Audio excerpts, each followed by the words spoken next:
문명의 발달 요인, 교류, 경쟁, 약탈. 역사적으로 볼 때 어떤 하나의 문명은 다른 문명과 교류 혹은 약탈을 통해 각자의 문명을 보다 발달시킬 수 있었다. 특히 전혀 다른 문명 간의 교류일수록 문명끼리는 그 수준을 더욱더 빠르게 성장시킬 수 있었다. 가령 동아시아에는 인도를 통해 쌀 농사가 전파되었고 유럽은 중동을 통해 밀 농사를 알게 되었다. 동아시아에서는 동남아를 통해 돼지, 닭을 기르는 법을 알게 되었다면 유럽에서는 중동을 통해 양과 소라는 가축을 알게 되었다. 그런데 여기에는 묘한 법칙이 숨겨져 있었다.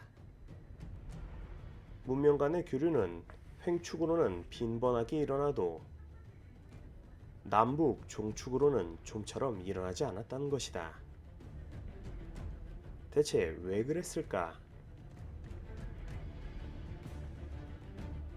세로로 길게 늘어진 대륙은 이동하다 보면 기후대가 크게 변해. 그런데 기후대가 틀리면 일단 농작물이 자라기 힘들지. 때문에 작물의 이동 가능성이 낮아져. 그럼 가로로 길게 늘어진 대륙은 어떤데? 정도의 차이는 있지만 그래도 기후가 비슷하다 보니 이동 가능성이 훨씬 높아지지. 사람들 또한 마찬가지야. 보통 한 기후에 적응한 사람들은 다른 기후대로 이동하는 게 힘들거든. 아, 그래서 유라시아 대륙은 교류가 활발하게 나타났던 것이군. 그렇지. 실크로드, 초원길, 바닷길 이런 게 괜히 있었던 게 아니라는. 그렇다면 동서양 모두 서로 활발히 교류했다는 것인데 왜 동양은 서양만큼 발전하지 못했던 것일까? 서쪽에서는 이집트와 메소포타미아 문명 간의 거리차가 얼마 안 됨. 그래서 이 두 문명은 서로 경쟁하다가 결국 하나로 합쳐지지. 아, 알렉산드로스 대왕 덕이다.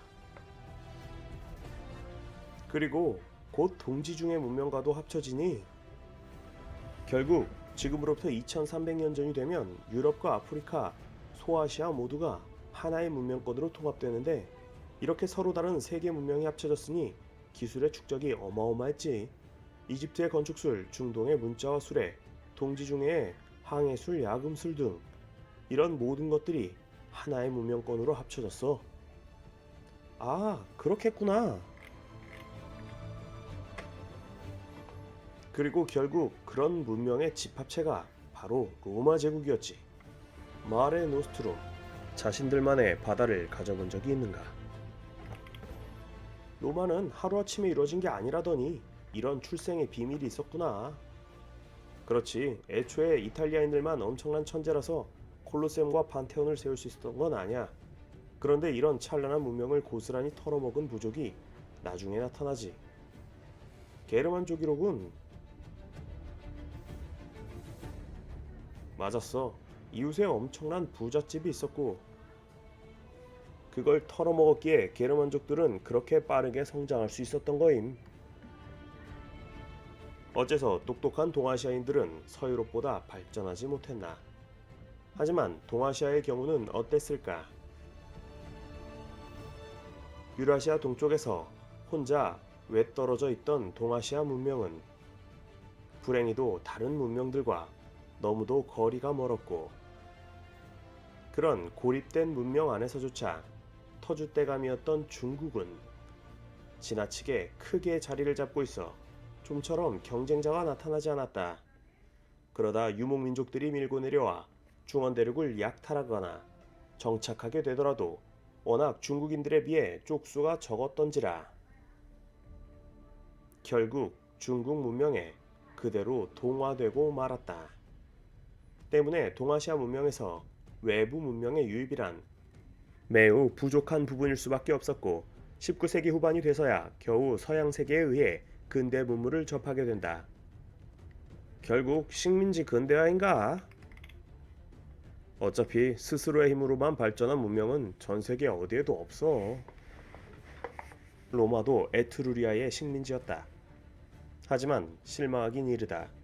서구 문명의 산물과 기술들을 접하게 되면서 동아시아 인종으로 구성된 모든 개방 국가에서는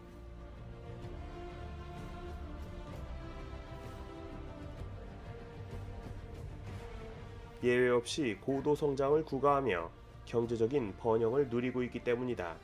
일본, 대한민국, 홍콩, 대만 등을 보면 알 수 있다. 대체 이유가 무엇일까? 사람들은 교육과 인적 자원이라고 말하기도 하지만 어찌됐든 근본적인 힘은 타고난 지적 능력에 있었다. 1960년 한국은 파푸아뉴기니, 마다가스카르, 차드 같은 나라들보다 더 가난했지만 반세기 이후에는 이들 나라들보다 30배 이상 더 잘 살게 됐음. 이유가 뭐라고 생각함?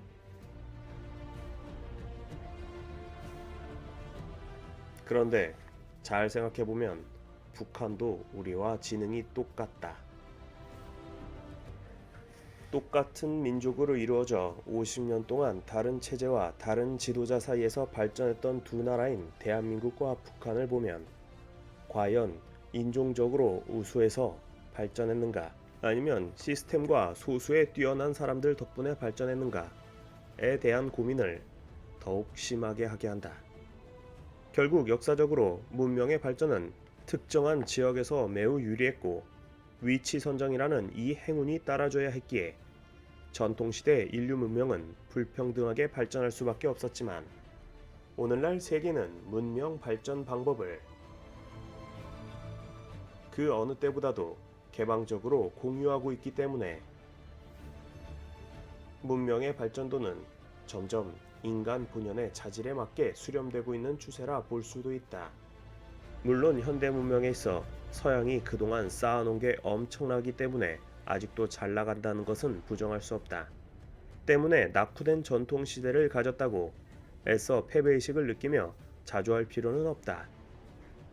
예나 지금이나 언제 기회가 공평했던 적이 있었는가?